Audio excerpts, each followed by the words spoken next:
என்னோடய ஃப்ரெண்ட்ஸுங்க, கிறிஸ்டின் ஃப்ரெண்ட்ஸுங்களுக்கு எல்லாருக்கும் ஈஸ்டர் வாழ்த்துகள்.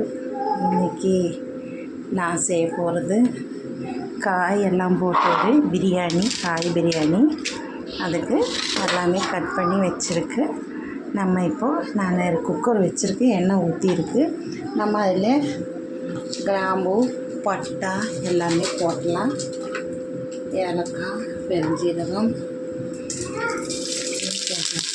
கேஸ் பற்ற வச்சுருங்க.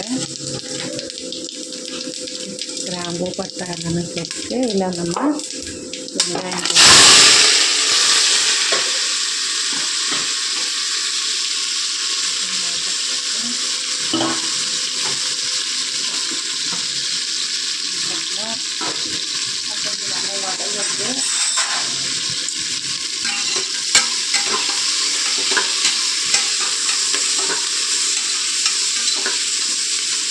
கொஞ்சம் உப்பு போட்டுக்கலாம். நம்ம எல்லாம்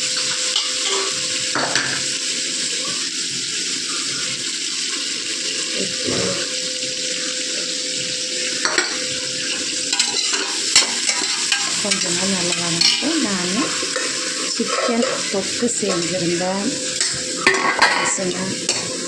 கொஞ்சமாக சிக்கன் தொக்கு செஞ்சு வச்சுருக்கு.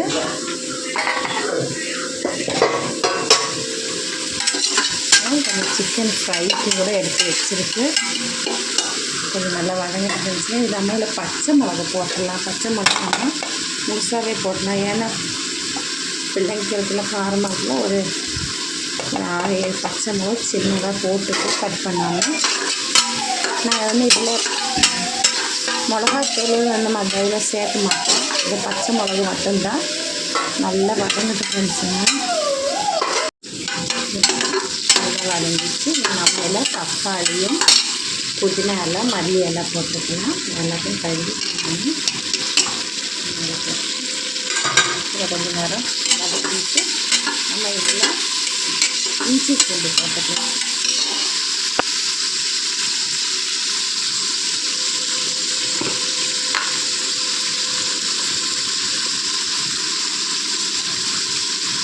ஒரு 2 ஸ்பூன் போட்டுட்டு இஞ்சி பூண்டு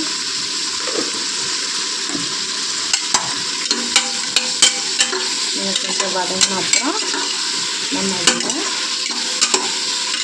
கொஞ்சமாக கரம் மசாலா, கொஞ்சம் சிக்கன் மசாலா போட்டு உப்பு போட்டு காயெல்லாம் போட்டு அரிசி போட்டு ஒரு கப் அரிசிக்கு 2 கிளாஸ் தண்ணி இவ்வளோத்தை ஊற்றி நம்ம வைக்கலாம். ஒரு விசிலுக்கு ஆஃப் பண்ணிடணும். நல்லா வதங்கிடுச்சு. நம்ம காயெல்லாம் அதில் போட்டுக்கலாம். Carrot, beans, soya sauce, soya beans, உருளைக்கிழங்கு நம்ம இதில் அதில் உப்பு போட்டிருக்கு. இன்னும் ஊற்றி அப்புறம் உப்பு வேணும்னா நம்ம போட்டுக்கலாம். நான் இதில் மஞ்சத்தூளோ மிளகாத்தூளோ தனியாத்தூளோ எதுவுமே போட மாட்டேன். சிக்கன் மசாலா, பச்சை மிளகா, தயிர், இஞ்சி பூண்டு மட்டும்தான் நான் இதில் போடுறோம். வேறு எதுவுமே போட மாட்டேன்.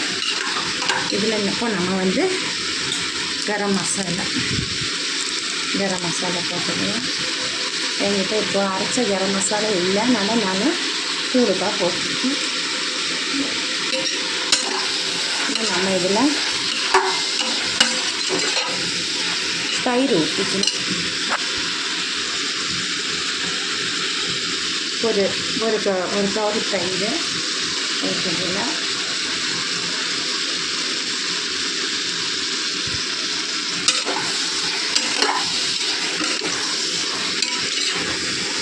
கொஞ்சம் நேரம் இது வதங்கிட்டு அந்த ஒரு பச்சை வாசனை போட்டு நம்ம அரிசி வந்து நான் ஊற வச்சுருக்கு. அரிசி வந்து கழுவி ஊற வச்சுருக்கு. பிரியாணி அரிசி கழுவி ஊற வச்சுருக்கு. இதில் வந்து நான் ஒரு கப்புக்கு 1 கப்பு, அரை கப்பு, 1.5 கப்பு இருந்துச்சு. அதுக்கு நான் 4 கிளாஸ் தண்ணி ஊற்றிருக்கு.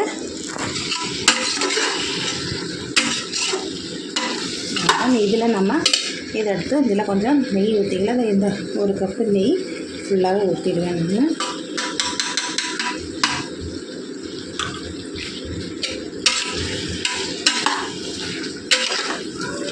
இதை அப்படியே நம்ம எடுத்து ஊற்றிக்கலாம். தண்ணியோடு அப்படியே ஊற்றிக்கலாம். கழுவியெல்லாம் வச்சுருக்கட்டும், தண்ணியோட ஊற்றிக்கலாம். இதை நம்ம அப்படியே மூடி வச்சிடலாம். மூடி ஒரு 2 விசில்னா ஆஃப் பண்ணிடலாம். சாப்பாடு ரெடி ஆகிடும். ஃப்ரெண்ட்ஸுங்க, குக்கரை மூடி வச்சுருக்கு. இன்னும் ஆவி வரல. ஆவி வந்த அப்புறம் விசில் போட்டுக்கலாம். ஒரு விசில் விட்டாலே போதும், குழஞ்சி போய்டும். இல்லைன்னா ஒரு விசில்னா ஆஃப் பண்ணிடலாம். இப்போ நம்ம வந்து சிக்கன் ஃப்ரை பண்ணிடலாம்.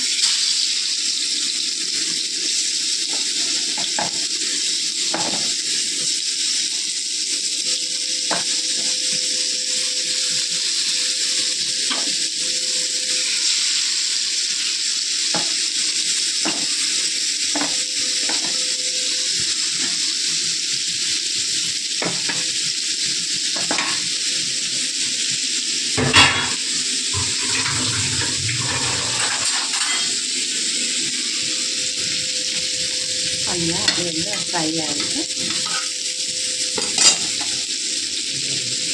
ஃப்ரெண்ட்ஸுங்க, இதுதான் இன்றைக்கி எங்கள் வீட்டு லஞ்சு. சிக்கன் தொக்கு, சிக்கன் ஃப்ரை, பிரிஞ்சி சாதம், காயெல்லாம் போட்டது பிரிஞ்சி சாதம் செஞ்சுருக்கு. இது தான் ஃப்ரெண்ட்ஸுங்க இன்றைக்கி எங்கள் வீட்டு சாப்பாடு. லைக் பண்ணுங்கள், ஷேர் பண்ணுங்கள், சப்போர்ட் பண்ணுங்கள், எனக்கு சப்ஸ்கிரைப் பண்ணுங்கள் ஃப்ரெண்ட்ஸுங்க எல்லாம். பாய் ஃப்ரெண்ட்ஸுங்க, அடுத்த வீடியோவில் பார்க்கலாம்.